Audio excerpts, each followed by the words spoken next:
Assalamualaikum warahmatullahi wabarakatuh. Salam semangat, mari bergerak, Indonesia maju.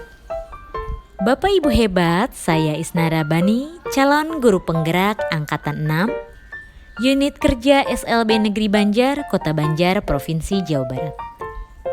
Dalam kesempatan ini akan menyampaikan refleksi dan kesimpulan filosofis pendidikan nasional dari Ki Hajar Dewantara pada tugas koneksi antar materi modul 1.1.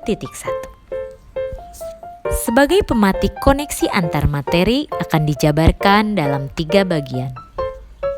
Pertama, sebelum mempelajari konsep pemikiran Ki Hajar Dewantara.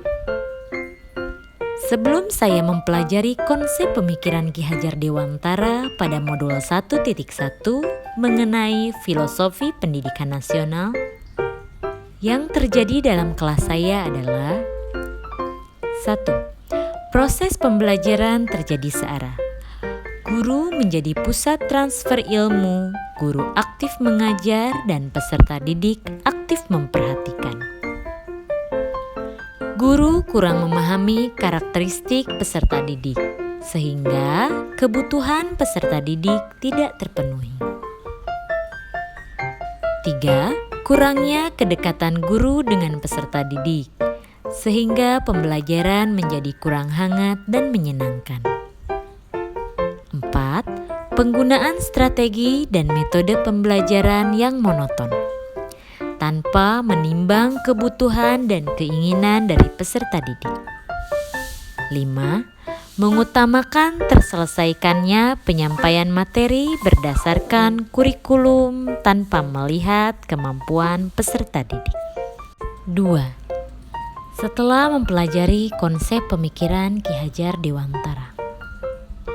Setelah mempelajari filosofis pendidikan nasional dari Bapak Ki Hajar Dewantara memberikan arahan, saya sebagai pendidik untuk memahami kelebihan, kekurangan, dan kebutuhan yang bisa dikembangkan melalui asesmen untuk merancang pembelajaran yang berpusat pada peserta didik. Menghargai setiap proses yang dilalui oleh peserta didik. Menuntun peserta didik menebalkan lakonnya untuk mengembangkan potensi dalam diri, sehingga dapat hidup bermasyarakat. Memfasilitasi segala sumber belajar yang dibutuhkan, di mana guru menyadari bahwa bukan satu-satunya sumber belajar. Sumber dan media belajar terdekat justru dapat membantu pembelajaran yang bermakna bagi peserta didik. 3. Penerapan mewujudkan pemikiran Ki Hajar Dewantara. Dalam upaya menerapkan pemikiran dari Ki Hajar Dewantara setelah mempelajari modul 1.1, tentunya saya akan memandang peserta didik sebagai individu yang unik untuk dapat mendesain pembelajaran yang berpusat pada peserta didik. Bahwasanya kebutuhan peserta didik yang satu akan berbeda dengan yang lainnya. Membuat pembelajaran yang menyenangkan, bukan menjadi tekanan. Menjadi suri tauladan yang baik. Menjembatani peserta didik mengembangkan potensi, minat, dan bakatnya. Menumbuhkan nilai-nilai budi pekerti luhur. Dan menjalankan pembelajaran mengikuti kodrat keadaan dalam diri peserta didik. Ki Hajar Dewantara merupakan pelopor berkembangnya pendidikan di Indonesia. Pemikiran-pemikiran luar biasa yang ia berikan mampu diadaptasikan seiring berkembangan zaman. Setelah mempelajari modul 1.1, saya dapat menarik kesimpulan bahwa pendidikan dan pengajaran tidak dapat dipisahkan. Pendidikan menjadi ruang bagi murid untuk bertumbuh secara utuh, agar mampu merdeka secara lahir dan batin. Oleh karenanya, Pendidikan hanya dapat menuntun mengarahkan agar anak tidak kehilangan arah dalam artian memberi teladan, motivasi, dorongan, tumbuhnya kekuatan kodrat alam dan zaman yang melekat pada diri anak.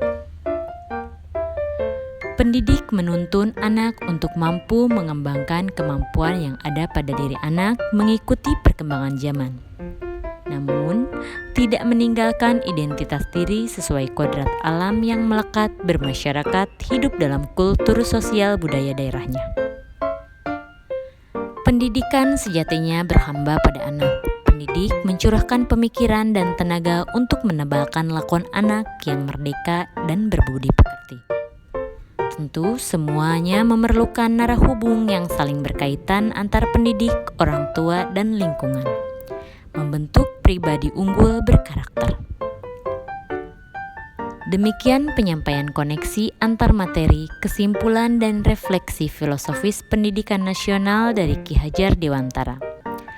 Mari bergerak bersama memajukan pendidikan Indonesia yang merdeka. Terima kasih, sampai jumpa.